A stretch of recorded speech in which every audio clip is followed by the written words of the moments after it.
The Easter Reds are a different bunch. An absolute torching of the Baltimore Orioles. Casey had a stat during the break that I thought I wanted to talk about for a second. Yeah, I mean, I was just curious about the last 10 games, how well the offense has been playing. They're averaging right now 7.5 runs. You take away a 24-run game, they're still averaging 5.5 runs a game. Like over the last 10 games? Over the last, 9, 10 games. I mean, this offense is, we've complained about it pretty much all last week. I mean, they're pretty consistent right now for about 2 weeks now. I mean, if they play really well in this stretch against the easy part of their schedule, they've been consistent for about a whole month. And we're looking at 500 baseball. I mean, hopefully we can get above that here in this stretch. But, yeah, I mean, I remember watching over the weekend, and I had the only game I could watch over the weekend was the game they lost, of course, and it was the Hunter Greene game. But I remember Fraley coming up to bat and just thinking, man, this is just not going well.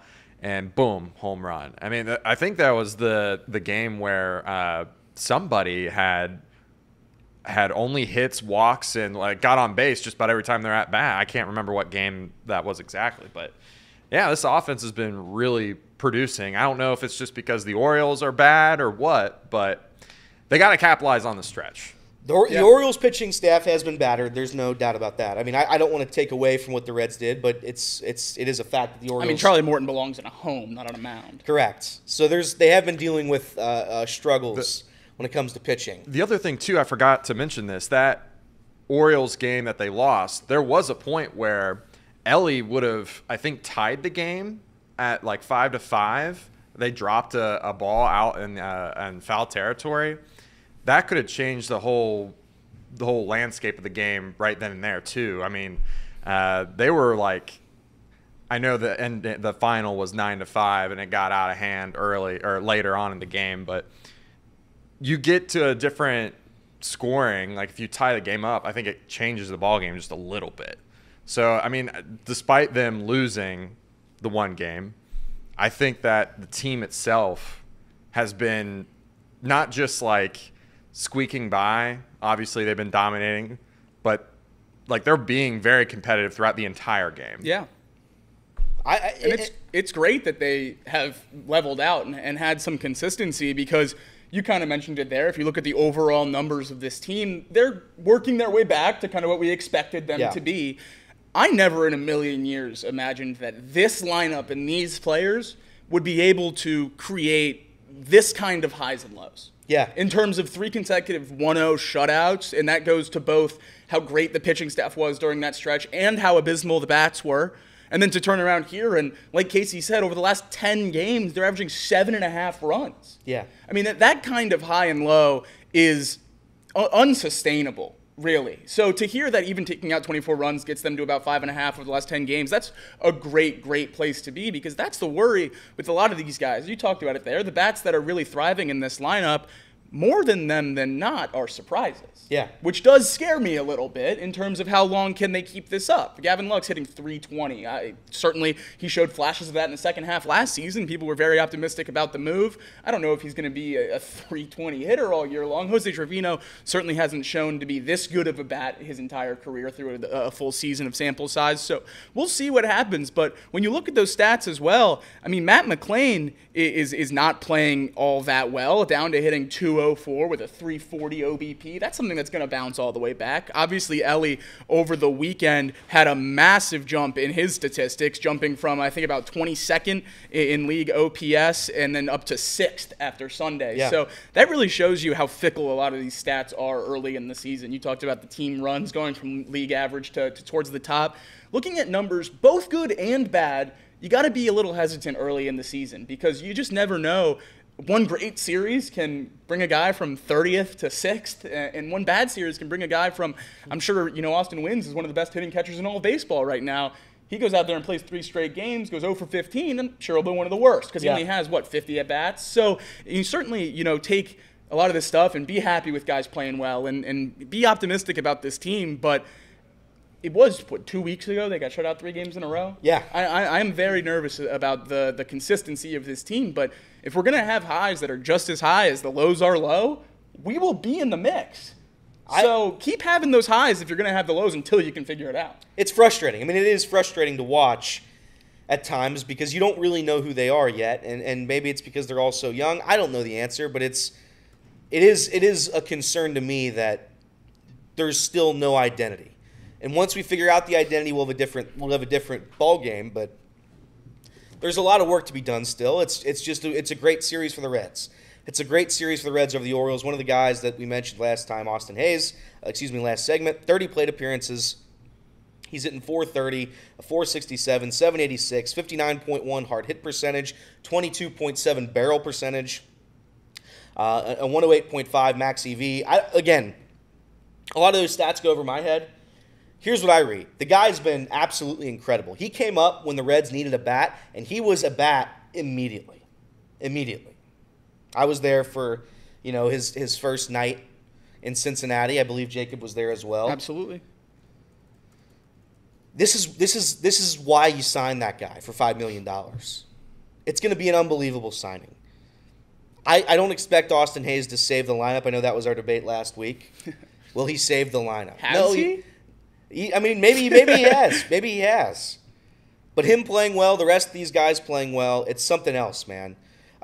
Before we get to the pitching real quick, Noelvi Marte. I said last year, before a certain steroid incident happened, I said that Noelvi Marte was going to be the best player on the Reds. I thought he was going to be the most important. I thought he was going to be the most consistent. I thought he was going to be a generational superstar. Then the incident occurs. We lose our guy for 80 games. He comes back after those 80 games, and he looks like, I don't even know what he looks like. He looks like me. He looks like a baseball player. Yeah, he looks like me if I tried to play pro ball. That's how bad he looked when he got up last year. And then he plays spring ball, and he looks bad. And he plays winter ball, and he looks bad.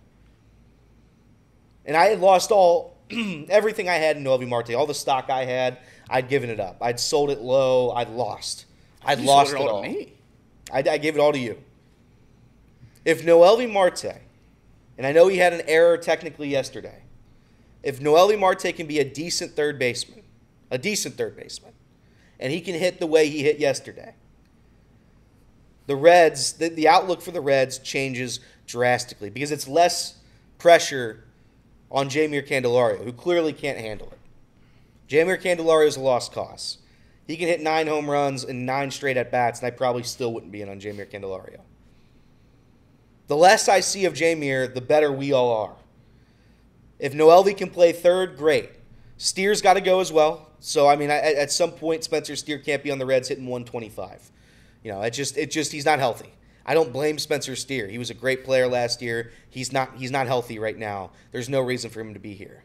At some point, he has to push back, too, to this kind of the forcing him into the lineup. And I understand, competitive nature and players, want to play and all that stuff. And I'm certainly not blaming him in any sense. I'm more talking about from a financial standpoint and a career standpoint.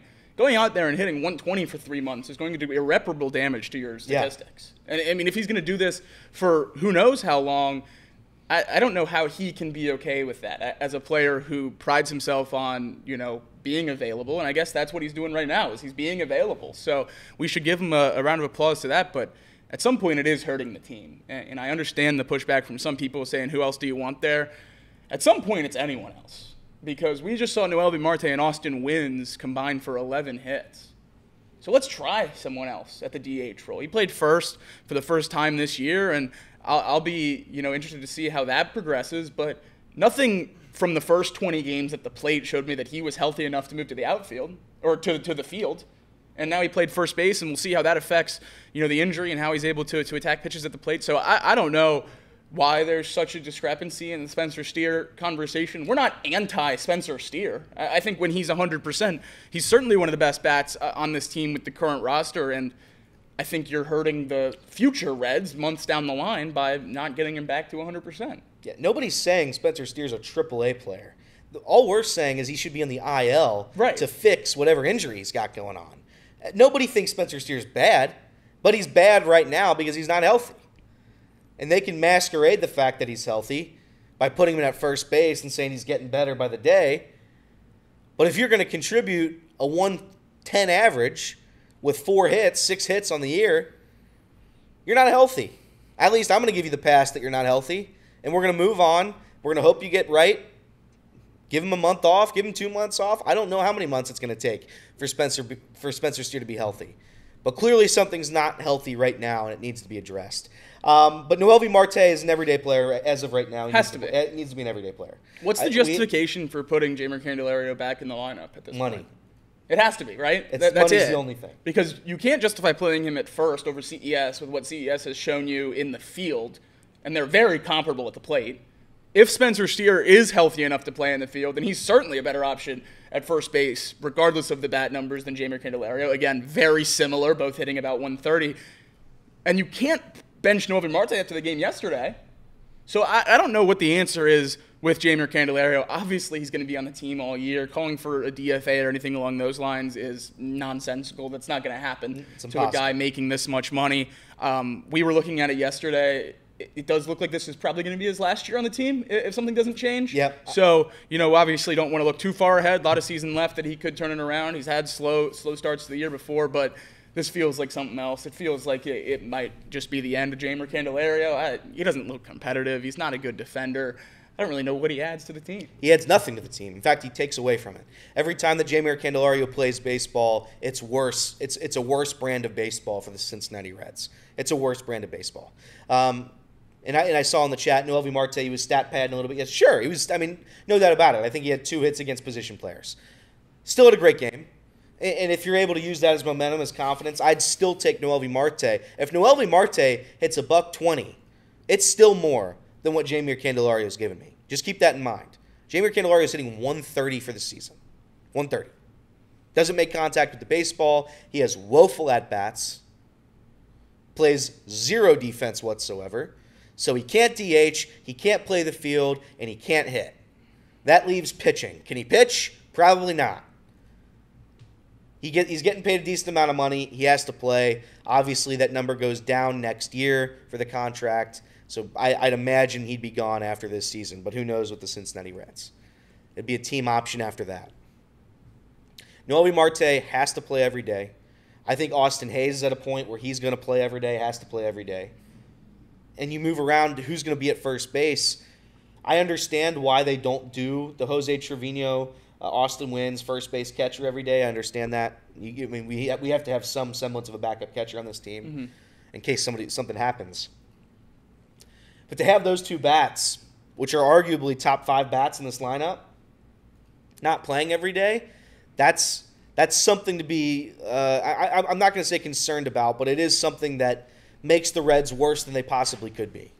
I would like to see those 2 get more and more at-bats, especially if Spencer Steer. Now, obviously, I think that Austin Wynns would get sent down if Spencer Steer, not Spencer Steer, Tyler Stevenson got healthy. Steer IL?